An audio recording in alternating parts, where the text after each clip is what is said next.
welcome to Biology, the scientific study of life. Genetic analysis of early development scientific inquiry. During the first half of the 20th century, classical embryologists made detailed anatomical observations of embryonic development in a number of species and performed experiments in which they manipulating embryonic tissues. Although this research laid the groundwork for understanding the mechanisms of development, it did not reveal the specific molecules that guide development or determine how patterns are established. Then, in the 1940, visionary American biologist Edward B. Loos showed that a genetic approach, the study of mutants, could be used to investigate Drosophila development.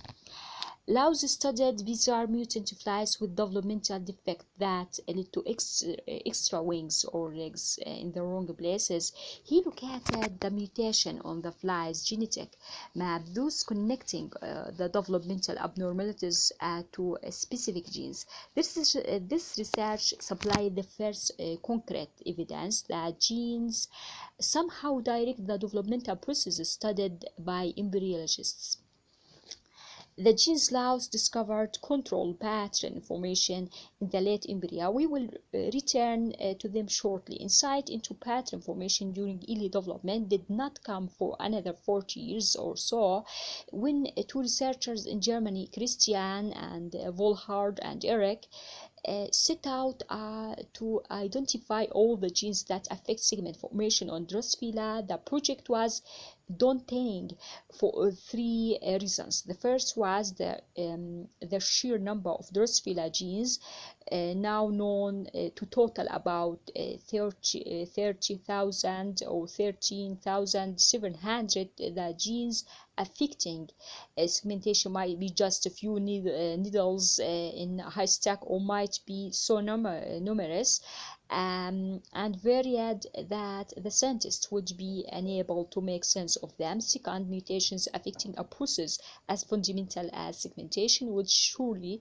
be embryonic lethals. Mutations with phenotypes causing death at the embryonic or larval stage, because organisms with embryonic lethal mutations never reproduce. They cannot be bred for study. Third, cytoplasmic determinants in the egg were known to play a role in access for mutation, and thus the researchers know they would have to study the mother's genes as well as those of the embryo.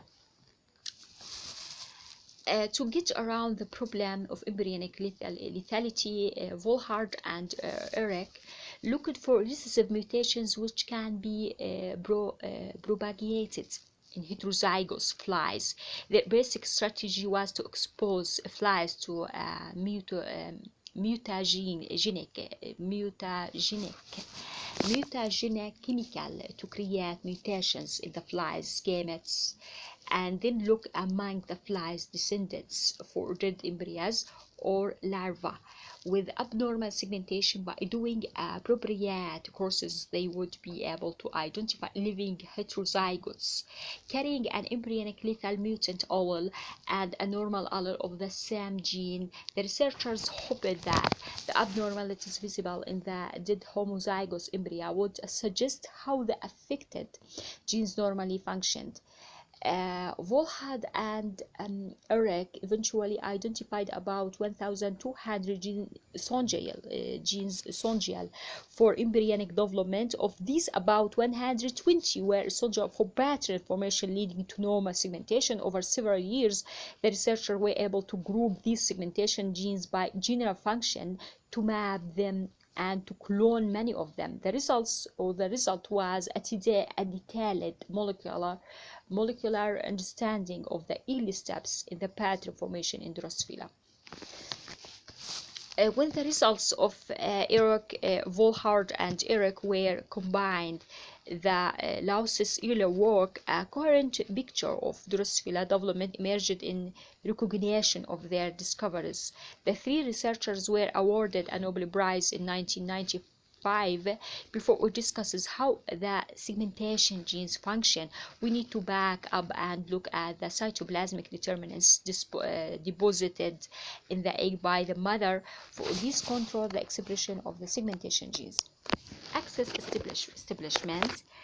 As previously mentioned, cytoplasmic determinants in the egg are the substances that initially establish the axis of the Drosophila body.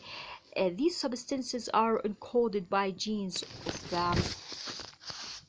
mother, fittingly called maternal effect genes. A maternal effect gene is a gene that, when mutant in the mother, results in a mutant phenotype in the offspring, regardless of their own genotype. In fruit fly development, the mRNA or protein products of maternal effect genes are placed in the egg while it is still in the mother's ovary.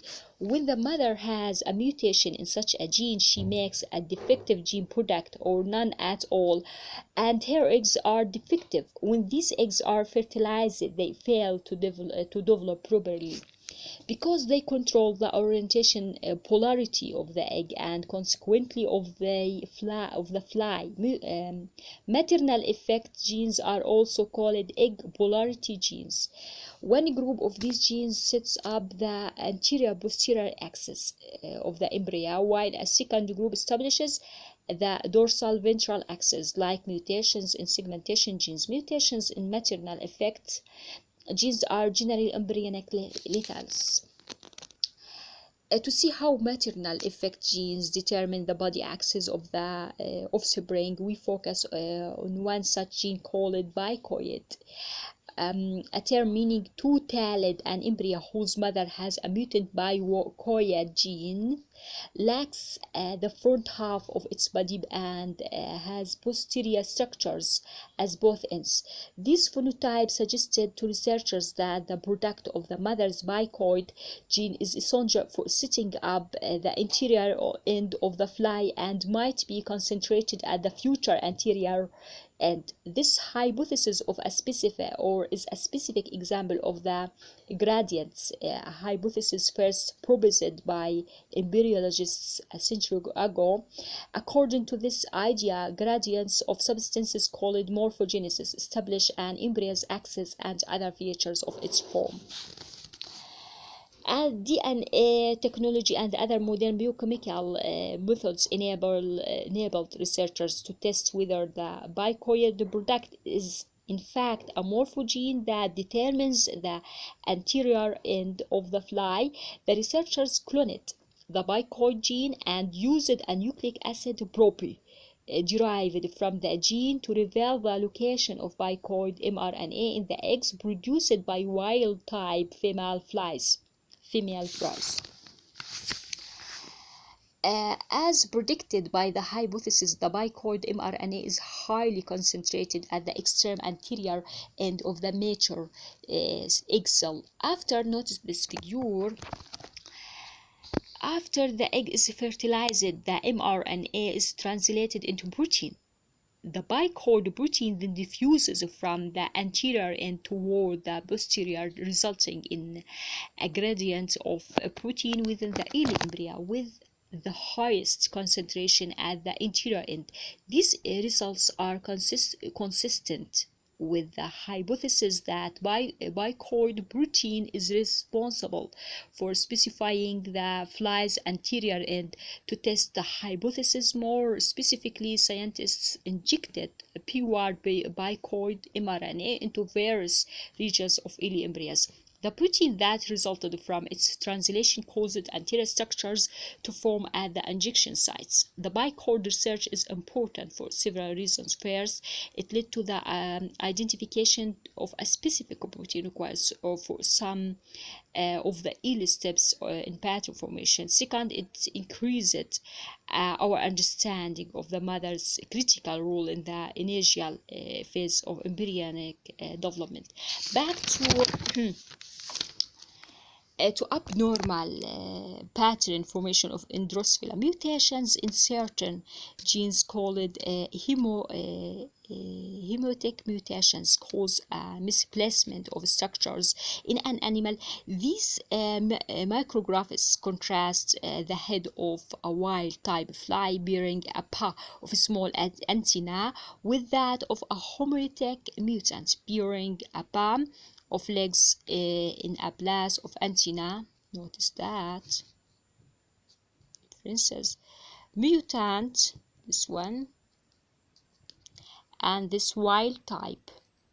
Notice that antenna, and this one eye represent, and this leg eye. Notice that. Okay.